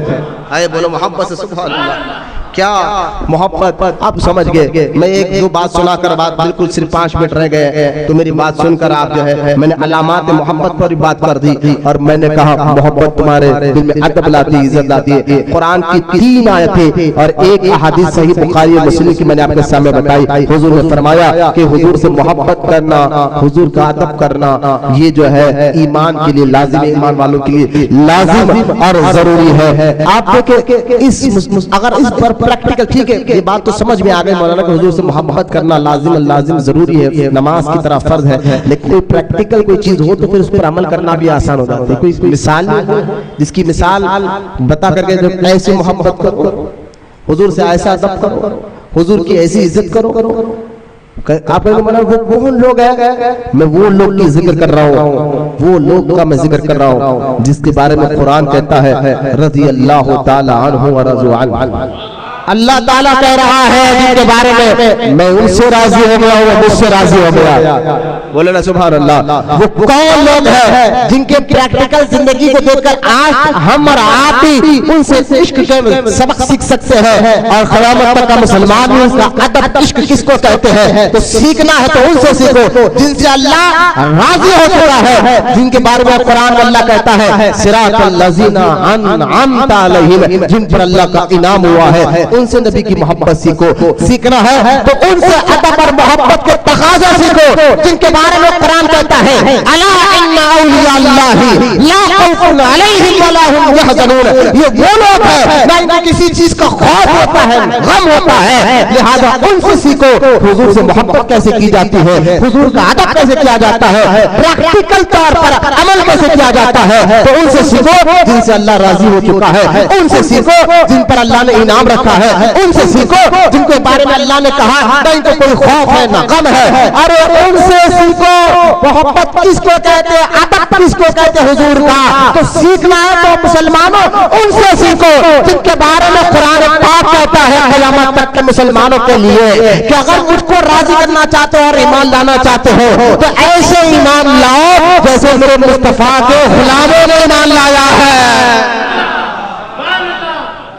جن کے بارے میں قرآن کہتا ہے ایسے ایمان لانا۔ بولنا سبحان اللہ۔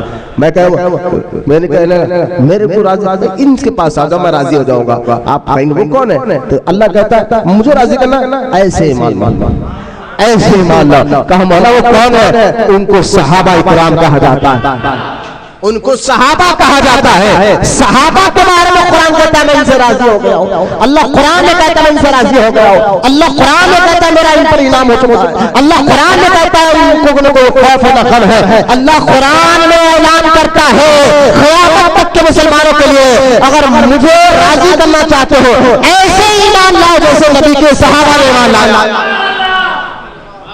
آپ دیکھیں شروعات میں جب صحابہ نے اللہ اور رسول پر ایمان لایا تو ان کا عشق دیکھیں، محبت پھر امتحان بھی لیتی ہے۔ محبت کی پہچان جہاں محبت کی علامت میں سے ایک علامت کیا ہے جس سے محبت ہے اس کا ادب آ جاتا ہے، اس کے لیے دل نرم ہے، جس سے محبت ہے اس کا ذکر زیادہ ہوتا ہے، لیکن محبت کی اہم پہچان امتحان بھی، امتحان بھی ہے۔ اے بھائی عشق مجازی میں اگر کوئی لڑکی کی محبت دیوانہ ہو جائے تو کئی امتحانہ دیتا ہے، یہ عشق حقیقی کی میں بات کر رہا ہوں، وہ کیسے امتحان نہ لے، امتحان لیتی ہے، اور یہ امتحان اللہ کے اس کے رسول کی جانب سے، اور امتحان ہی بتاتا ہے کہ پکا ہے یا کچا۔ پکا کھلاڑی امتحان میں پاس ہو جاتا ہے. سال بھر بچوں کو اسکول میں پڑھا جاتا ہے, سال میں ایک بار امتحان لیتا ہے. کیوں لیا جاتا ہے؟ کہ اس لیے امتحان لیا جاتا ہے کہ سال بھر پڑھ رہا تھا یا ٹائم پاس کر رہا تھا, پتا کب چلے گا؟ امتحان میں. جو بچے پڑھتے ہیں نا سال بھر, وہ امتحان میں پاس ہو کر بتا رہے تھے کہ ہم کالج میں اسکول میں یہاں کھیلنے ٹائم پاس کرنے کے لیے آ رہے تھے, پڑھنے کے لیے آ رہے تھے, اور وہ امتحان اس کا رزلٹ ہوتا ہے. امتحان اس کا رزلٹ ہوتا ہے. تو اسی طرح مثال دے کر میں سمجھا رہا ہوں, محبت بھی امتحان لیتی ہے. جس سے محبت ہو تو اس کی طرف سے کوئی مصیبت پریشانی آ جائے تو بندہ پھر بھی ان کا ساتھ نہیں چھوڑتا. سچی محبت کی پہچان ہے. غوث پاک کے دور میں جو ہے نا, غوث اعظم کے دور میں ایک بزرگ نے کہا میں غوث اعظم کو یہ بات نہیں مانتا کہ ان کا ختم میرے گردن پہ. اتنا جملہ کہا, میں نہیں مانتا.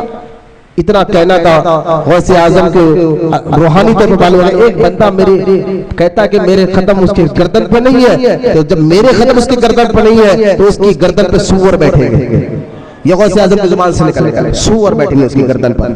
اور وہ بھی بولنے والے بھی بہت بڑے ولی تھے جو میں نہیں مانتا بول دیے. لیکن ہوا کیا, کچھ دن کے بعد وہ بزرگ جا رہے تھے راستے میں جنگل میں.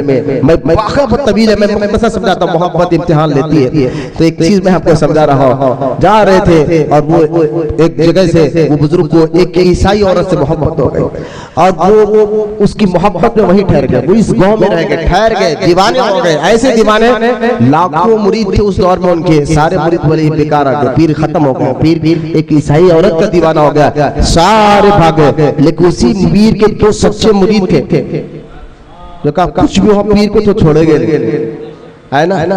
آج محبت ایسے ہونا چاہیے پیر سے بھی, اللہ اس کے رسول سے بھی. آج یہ ہے پیر کی غیبت ہو رہی ہے. جناب پیر سے محبت کرنے کا دعویٰ بھی کرتا ہوں کہ سامنے سن بھی رہے, ہاں صحیح بولے پیر صاحب ایسا کر رہے ہیں. میں اس لیے ہے نا, پیر مرید کو پیر کو ملنا ہے نا, ایک بھی مرید ملنا پکا ملنا ہے نا. بکری کے بچے ایک ہوتا ہے, دو ہوتے ہیں حلال کے ہوتے ہیں. کتوں کے بچے تو بہت ہو جاتے ہیں. لہذا غور کرے, وہ دونوں مرید ہیں, سارے مرید لاکھوں ہزاروں بھاگ گئے, یہ دونوں مرید نہیں بھاگے. یہاں تک کہ اس عورت کے باپ نے کہا اگر میری بیٹی سے نکاح کرنا ہے تو پہلے کچھ دن میرے پاس سور ہے, اس کو پالو, اپنی گردن پہ رکھو. غوث اعظم نے کہا اگر میرا قدم تیرے گردن پہ نہیں تو تیرے گردن پہ سور رہیں گے. وہ بزرگ نے اس کے خاطر سور کو اٹھا دیا. جب یہ دونوں مریدوں کو معلوم ہوا اصل میں یہ غوث اعظم کی بے ادبی کی سزا, سارے بھاگ گئے تھے نا, لیکن ان دونوں نے نہیں چھوڑا تھا.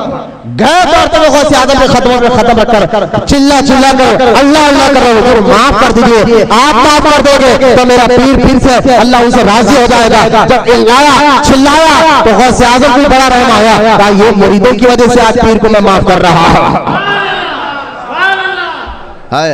معاف کیا, ادھر ان کو ہوش آ گیا اور انہوں نے توبہ کی اور دوڑتے بغداد آئے اور سرکار غوث اعظم کا ختم ظاہری طور پر لے کر اپنے گردن پر کر فرمایا کہ یا غوث میرے یہ آپ کا مقام و مرتبہ ہے سرکار غوث اعظم. خیر یہاں عشق کی بات آ گئی تو ایک بات کہہ رہا تھا, ایسا عشق ہونا چاہیے پیر سے, اللہ اس کے رسول سے, تبھی وہ بندہ کامیاب. محبت امتحان لیتی ہے. دیکھیں محبت میں جو سچے تھے وہ ٹھہر گئے اور جو جھوٹے تھے وہ بھاگ جاتے ہیں. جو خانخواہ نہیں آ رہے نا تو محبت میں پکی بات ہونی نا. محبت اگر سچی دل دماغ کو اتر گئی تو پھر جاتا کہیں نہیں. پھر محبت ہے نا, محبت بندے کو اندھی اور بہری بنا دیتی. لوگ کہتے ہیں بات بھی صحیح ہے کہ جب کسی مجنو کو بولو ارے لیلا کے اندر یہ عیب ہے, یہ عیب ہے, یہ عیب ہے, کالی ہے, پتولی ہے, دبلی ہے, کیا ہے, اللہ. مجنو کہتا ہے لیلا کو دیکھنا تو میری آنکھ سے دیکھ, تو اس کے اندر عیب بھی نظر نہیں آتا. مطلب کیا ہے, محبت بندے کو اندھی اور بہری بنا دیتی ہے. تو یہ محبت جو ہے جس کے اندر عیب ہی نہ ہو, حضور کی ذات مبارکہ ہے, تو ان سے محبت کرنا یہ عشق کی پہچان ہے. تو محبت امتحان لیتی ہے, محبت امتحان کے طور پر صحابہ اکرام نے کیسے اس سے امتحان لیا. حضور اللہ سے رسول پر ایمان لانا, ان سے محبت کرنا, جان کو موت کو دعوت دینا تھا, موت کو دعوت دینا تھا. آپ دیکھیں کہ صحابہ اکرام نے ہر تکلیفیں سہی لیکن نہ رسول پاک کے دامن کو نہیں چھوڑا. کسی بھی حال میں حضرت بلال کو دیکھے جو ہے آپ کے جسم پر جو ہے پتھر رکھا گئے, آپ نے کہا میں حضور کا دم نہیں چھوڑوں گا. آپ کو کڑک دھوپ میں لنگے پیٹ پہ لٹا دیا گیا, آپ پھر بھی دم نہیں چھوڑا. محبت امتحان لیتی ہے, جس سے محبت کرے اس کے خاطر کوئی تکلیفیں آئے, کچھ سننا بھی پڑے تو صبر کرنا, یہ سچے عاشق کی پہچان ہو جاتی ہے. صحابہ اکرام نے ہی کر بتایا. محبت میں آپ دیکھیں صحابہ کرام کہ میں یہ بات سنا کر بات ختم کر دوں گا کہ جنگ احد میں جب کئی کفار و مشرکین کے لوگ مرے گئے تو کفار مشرکین مکہ آ کر اعلان کر دیے تھے کہ فلاں فلاں صحابی کو جو پکڑ کر کسی بھی بہانے ہم تک لائے گا ہم کو اتنا نہیں دیں گے. اس میں حضرت زید بھی تھے اور حضرت قبیب رضی اللہ تعالیٰ عنہ بھی تھے. اب حضرت زید حضرت قبیب یہ بھی تھے وہ بھی تھے اور دیگر اور حضرت عاصم بھی تھے. ان کو کسی بھی بہانے مکے کے باہر قبیلے والے نے حضور کے پاس گئے, کلمہ پڑھنے کا بہانہ کیا اور کہا کچھ آدمی کو ہمارے پاس بھیج دیجئے, ہمارے یہاں کچھ لوگ کلمہ پڑھنا چاہتے ہیں, وہ آئے دین کی باتیں سکھائے, قرآن کی باتیں سکھائے. حضور صلی اللہ تعالی علیہ وسلم نے 10 صحابہ کو بھیجا جن میں حضرت عاصم بھی تھے, حضرت قبیب بھی تھے, حضرت زید بھی تھے رضی اللہ تعالی عنہ اجمعین. ان کو بھیجا گیا. اب یہ آئے اور اچانک مشرکین نے ان کو گھیر لیا اور سمجھ گئے کہ ہمیں دھوکے سے بلایا گیا ہے. تو حضرت عاصم جو ہے ایک پہاڑ پر چڑھ کر اپنے ساتھی, یہ 10 آدمی تھے, 10 صحابہ تھے, 500 آدمی گھیر لیے 10 آدمی کو. ان 10 صحابہ نے آپس میں عہد کیا جان دے دیں گے, جان دے دیں گے, لیکن اپنے آپ کو ان کے حوالے نہیں کریں گے. یہاں تک اتنے پہاڑ پر تھے, انہوں نے اتنا لڑا. حضرت عاصم شہید ہوئے اور دیگر صحابہ شہید ہوئے. 2 صحابی حضرت زید حضرت قبیب کو گرفتار کیا گیا. حضرت عاصم کو پتا تھا کہ جب مشرکین مجھے ماریں گے تو ایک مشرک اور عورت نے کہا تھا کہ عاصم نے میرے شوہر کو احد میں مارا تھا, جو عاصم کو پکڑ کر میرے پاس لائے گا, اس صحابی کو پکڑ کر میرے پاس لائے گا, اس کو اتنے 1000 اونٹ دیوں گی اور اس کے جسم سے منڈی کاٹ کر کھوپڑی نکال کر اس کی کھوپڑی میں شراب پیوں گی. حضرت وہ صحابی رسول جب شہید ہوئے نا پہاڑ پر, ان کو یہ پتا تھا کہ اس عورت نے ایسی قسم کھائی ہے, تو اس نے اس شہید انتقال سے پہلے اللہ کی بارگاہ میں دعا کیا, اللہ میرے جسم کو محفوظ رکھنا تیرا کام ہے, میں تجھ سے بھی راضی ہوں, تیرے حبیب سے بھی راضی ہوں. یہ نہیں کہا کہ دیکھو حضور خالی پلی تکلیف میں بھیجا دیے, حضور جو ہے جاؤ بول دیے تبلیغ میں, یہاں کے پریشانی ہو رہی ہے, یہاں کے تکلیف اٹھانا نا, کہا یا اللہ میں تجھ سے بھی راضی ہوں تیرے حبیب, بس میرے جسم کو محفوظ رکھنا, اس عورت کے حوالے نہیں جانا. اب مشرکین نے ان کے جسم کو ہاتھ لگانے کے لیے جب پہاڑ پر چڑھے تو شہد کے مکھی آ کے گھیر, ہاتھ لگانے نہیں دیا. اب رات کا وقت صبح ان کی جسم کو لیں گے. جب صبح ہوئی اتنا طوفان جیسی بارش ہوئی اور پانی کا ریلا ایسا آیا ان کے جسم کو بہا کرنے کا چلا گیا. جو اللہ پر رسول کو محبت کرتے پھر عشق امتحان میں ایسی کامیابی بھی دیتا. حضرت زید کو حضرت قبیب کو پکڑ کر جب لے گئے اور بعد میں مشرکین نے کہا کہ اب ان کو سولی پر چڑھا دو, ان کو پھانسی دے دو. حضرت زید کو لے آ کر ایک جگہ حرم کے باہر لے آ کر ایک سولی پر چڑھا گیا. عشق دیکھے اللہ رسول سے صحابہ کا, میں یہ بتانا چاہ رہا تھا اس واقعے میں. لہذا وہ وہاں پر لے کر آئے اور ایک سولی پر چڑھایا جہاں ابو سفیان بھی تھے. ابو سفیان نہیں لائے تھے. اب وہاں پر چڑھا کر پہلے ان کے جسم پر جو ہے نیزہ مارا گیا. اب جب نیزہ مارا گیا, کڑک کڑک دھوپ ہے, پھانسی لٹکانے والے, موت دینے والے ہیں, اور نیزہ مارا تو تکلیف سے آگ کا آواز نکلی. تو ابو سفیان نے کہا زید جس کے خاطر آج تمہاری یہ حالت ہے, یعنی تم کلمہ پڑھے ایمان لائے اور ان کے خاطر تمہیں سزا مل رہی ہے, تم مرنے والے ہو, تمہیں پھانسی دی جانے والی ہے, اب تمہیں تکلیف دی جا رہی ہے, تمہارے منہ سے آہ کا لفظ نکلا ہے, اب تمہارے دل میں خیال آ رہا ہوگا نا کہیں نہ کہیں یہ کہ کاش میری جگہ وہ محمد بن عبداللہ یہاں رہتے, ان کے خاطر مجھے یہ سزا مل رہی ہے, ان کے دین کو قبول کرنے خاطر مل رہی ہے. تو ابو سفیان کہتے تمہارے دل میں اب خیال آ رہا ہوگا کہ میری جگہ حضور رہتے, محمد بن عبداللہ صلی اللہ تعالی علیہ وسلم رہتے, ان کو یہ سزا دی جاتی. تو حضرت زید ایسی تکلیف میں بھی آواز دے دے کہ ابو سفیان خاموش ہو جا. ارے بھائی سولی پہ لٹکنے والے ہیں, تکلیف مشرکین دے رہے ہیں, ابو سفیان دے رہے ہیں, کہا خاموش ہو جا, میں اس حالت میں بھی میرے آقا کے جسم تو جسم ہے, ان کے پیر میں کانٹا چوب جائے مجھے اس حالت میں بھی گوارا نہیں ہے. ابو سفیان کہتے ہیں ایسی وفاداری میں نے کسی میں نہیں دیکھی, ایسی وفاداری میں نے کسی میں نہیں دیکھی جو مصطفیٰ کے صحابہ کے غلاموں میں دیکھی ہے. لہذا محبت وفاداری لاتی ہے، محبت ادب لاتی ہے، محبت عزت لاتی ہے، محبت ان کا ذکر کراتی ہے۔ ہر مسلمان پر اللہ اس کے رسول کا حکم ہے کہ حضور سے محبت کرے۔ حضور ڈاکٹر اقبال نے اسی لیے تو کہا تھا حضور کی محبت دین حق کی شرط اول ہے، حضور کی محبت دین حق کی شرط اول ہے، اسی میں ہو اگر خامی تو پھر سب کچھ نامکمل ہے۔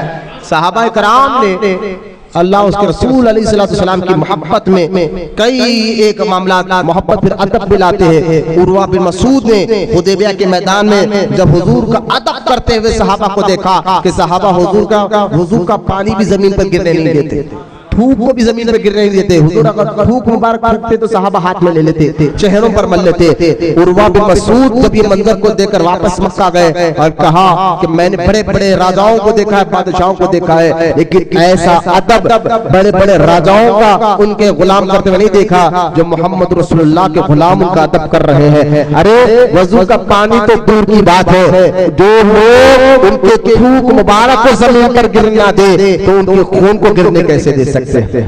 ان کے خون مبارک کو گرنے کیسے دیکھ سکتے ہیں؟ یہ منظر عروہ بن مسعود نے دیکھ کر کہا تھا کہ حضور کو لڑنا چھوڑو، یہ ان کے وفادار غلام ہے۔ آج بھی اس لیے میں کہتا ہوں کہ جو حضور کا وفادار ہوتا ہے صلی اللہ تعالی علیہ وسلم، اللہ تعالیٰ اس کو دنیا اور آخرت دونوں جہاں میں کامیابی عطا فرماتا ہے۔ حضور کی محبت میں رہو، حضور کی محبت میں جیو، حضور کی محبت میں مرو، اور عمل کر بھی ثبوت دو، داڑھی رکھ کر بھی ثبوت دو، نماز پڑھ کر بھی ثبوت دو کہ بتاؤ کہ آقا جیسے میرے سرکار ہے ایسا کوئی نہیں۔ وما علینا الا البلاغ والحمدللہ رب العالمین۔